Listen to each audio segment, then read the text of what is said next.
A disk revolves with a speed of 33:1/3 revolution per minute and has a radius of 15 centimeter. Two coins are placed at 4 centimeter and 14 centimeter away from the center of the record.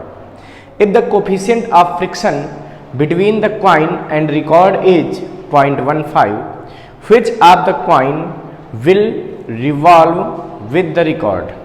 Okay.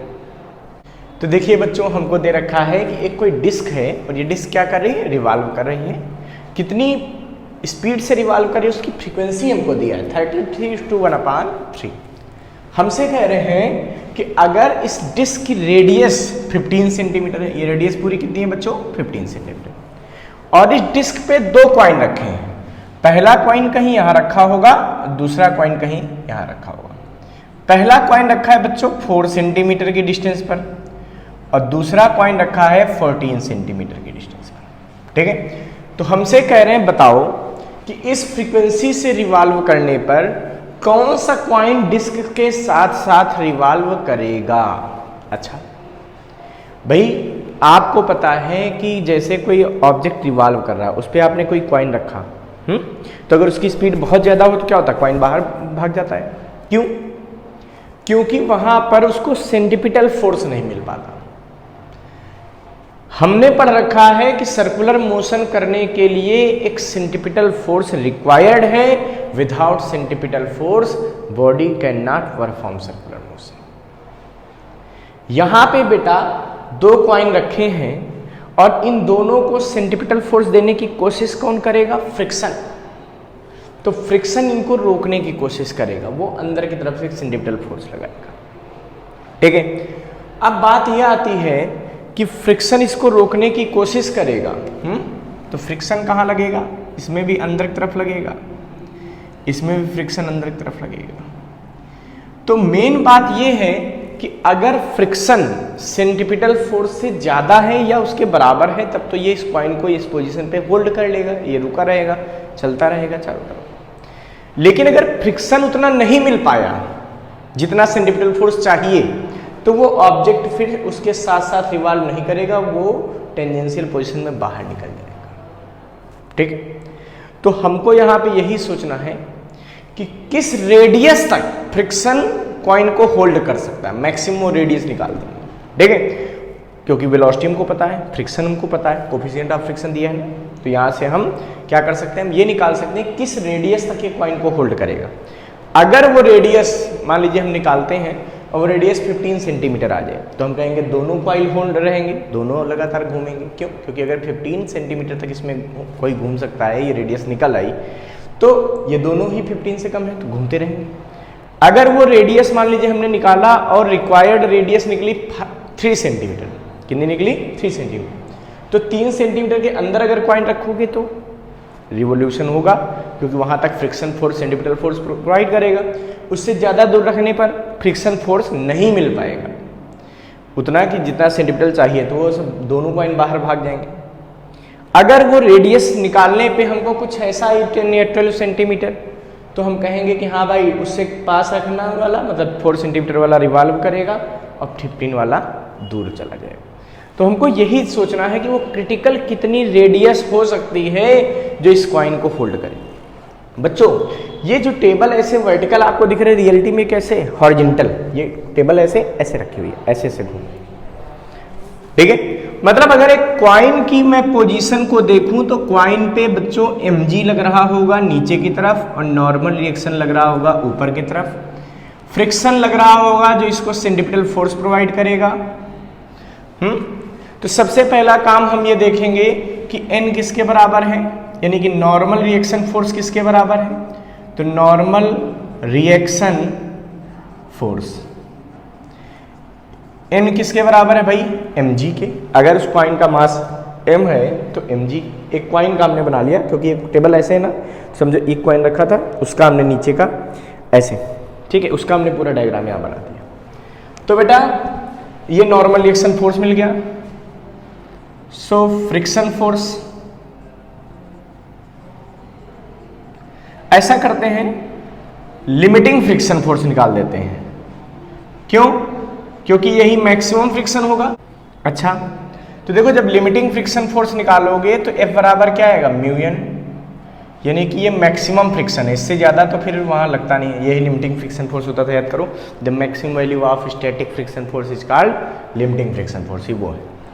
अब बच्चों बात ये है कि जो friction है वो हमेशा सेंट्रीपिटल फोर्स जितना चाहिए या तो उसके बराबर हो या उससे ज़्यादा हो, तभी वो कॉइन मोशन कर सकता है। अगर फ्रिक्शन फोर्स जितना सेंट्रीपिटल चाहिए उतना नहीं हुआ तो सेंट्रीपिटल नहीं मिल पाएगा, उस ऑब्जेक्ट को नहीं मिल पाएगा, वो सर्कुलर मोशन नहीं करेगा।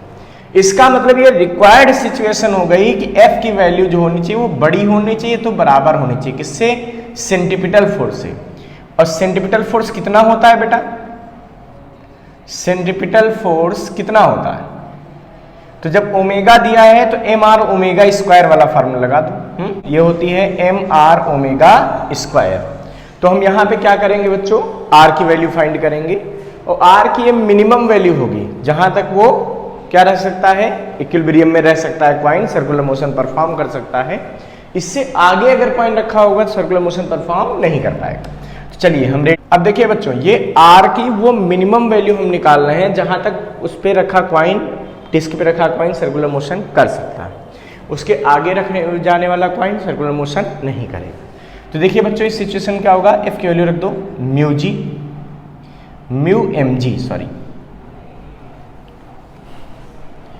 एफ की वैल्यू रख देंगे म्यू एम जी, ये ग्रेटर और स्मॉलर होगा एम आर ओमेगा स्क्वायर से। तो देखिए एम से एम कैंसिल हो जाएगा, तो आर की वैल्यू आ जाएगी बच्चों mu G upon omega square, ठीक है, वो भी आर की वैल्यू इससे कम होगी। इसका मतलब क्या हुआ, ये आर की वैल्यू इससे कम होनी चाहिए, जो वैल्यू आएगी अगर इससे कम डिस्टेंस पर रखोगे कॉइन को तभी वो सर्कुलर मोशन करेगा, ध्यान रखना। अब बच्चों सॉल्व कर लेते हैं। तो पहला काम होगा हमको बच्चों यहाँ पे म्यू की वैल्यू चाहिए पता है, जी की वैल्यू चाहिए पता है, ओमेगा स्क्वायर, तो पहले ओमेगा स्क्वायर की वैल्यू निकालते हैं।